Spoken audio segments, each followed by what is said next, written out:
Hello and welcome to episode 28 of Nuggets Dungeon Terrain, and the fourth part in the Chaos-themed dungeon series. In this episode I'm tackling one of the key elements of my dungeon, which is the Chaos Portal. So I started with this insulation foam offcut, and if you look at the side measurement, it's pretty much 3 inches thick. This is going to help me as I cut away the negative space and leave behind the raised elements that I'll need.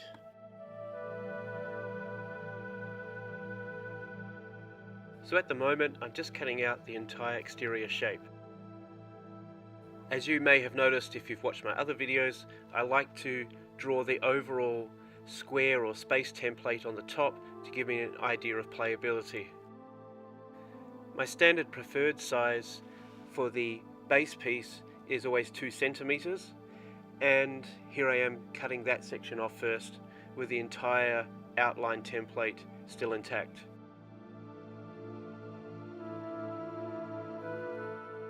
I was originally going to cut out these wall sections and add them later, like some of my other Chaos pieces, but I decided to make this more of a chasm edge piece, so in the end I got rid of those walls.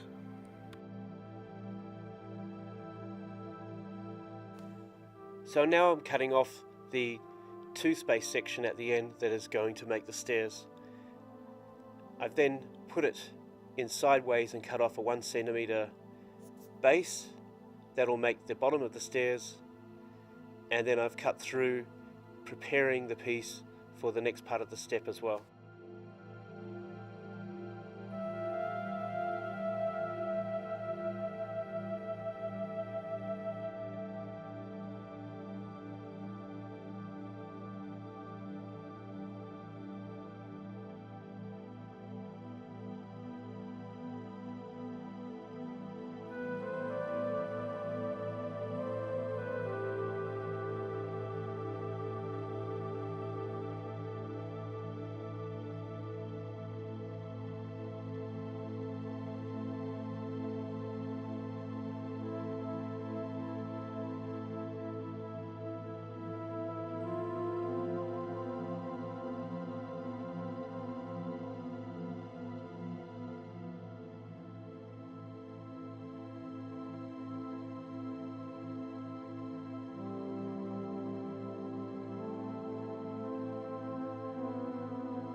So now I'm just marking out where I want the 2 pits of blood to be, and then I'm just using this hot wire tool to shape that pit and melt it away. The idea with the pit sections was that someone or something was making some kind of sacrifice each time to activate the portal, and the leftovers of that was filling up these pits.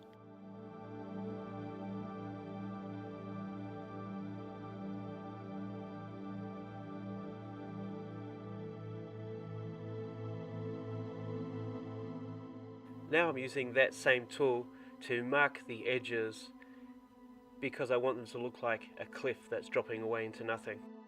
This seemed to make more sense in regards to having the portal, but also added a greater sense of danger to the overall terrain.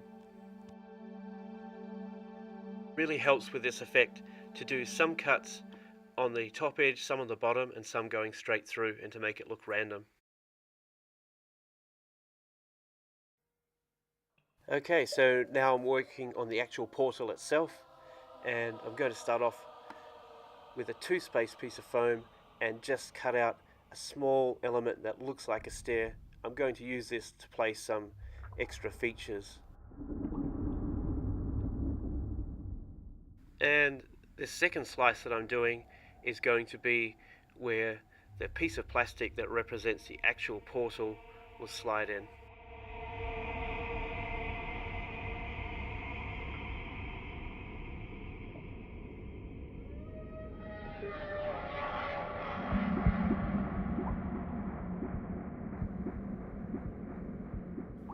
So, while lots of this dungeon doesn't have stonework built into it, I wanted to make it look like maybe originally some kind of humanoid had built this portal, but then the control had gotten away from them as more demons came through. Later on I'll be adding organic effects to make it look like that influence has taken over.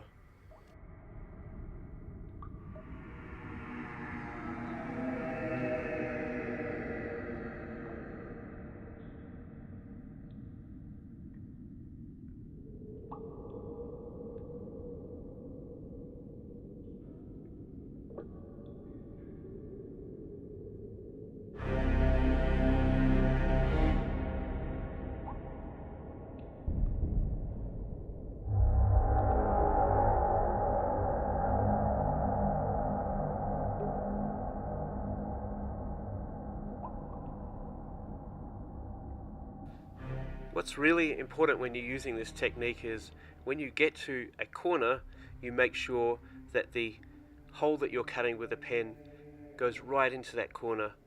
Really adds a lot more 3D quality to the piece. So here's the portal frame. You can see I've already added some of those same stone effects, and now I'm just cutting a slit that same portal sheet of plastic is going to slide into. Later on I'll be adding hot glue to it.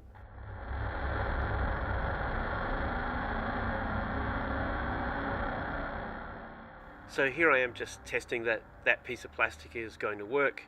Here it fits into the top piece, and obviously I need to just shave a little bit off the bottom. So let's take a look a little closer at some of the features and elements that put this together.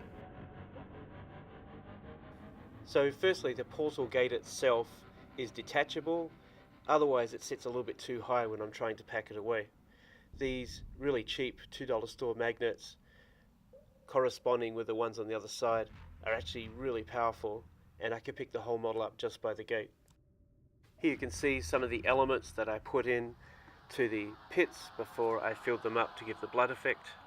And I've used the same idea with the bent beads and the textured artist gel to give that same organic flow effect as some of the other parts of the dungeon.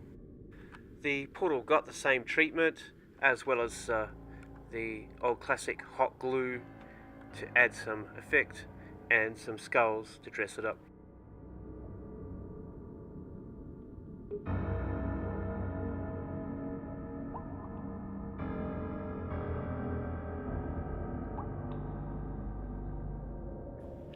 Plenty of painting later, and we've arrived at the point where we need to fill up the pits with plenty of blood. So here I'm using some cheap $2 store epoxy and adding some old school Citadel red gore paint.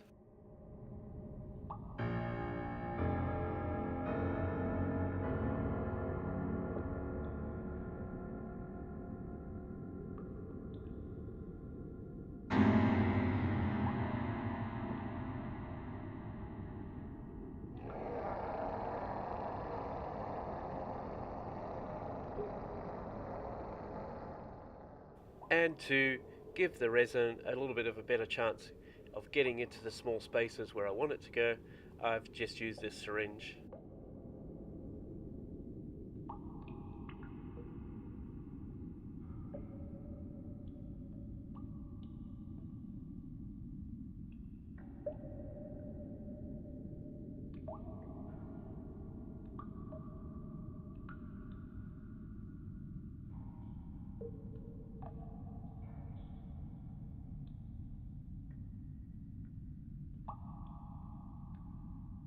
When you look at the model up close later on, you'll probably get the impression that I could have gone a little bit deeper with this paint, maybe added a little bit more to the mix. But from a distance, I'm quite happy with the opacity as well as the fact that you can still see some of the stuff underneath.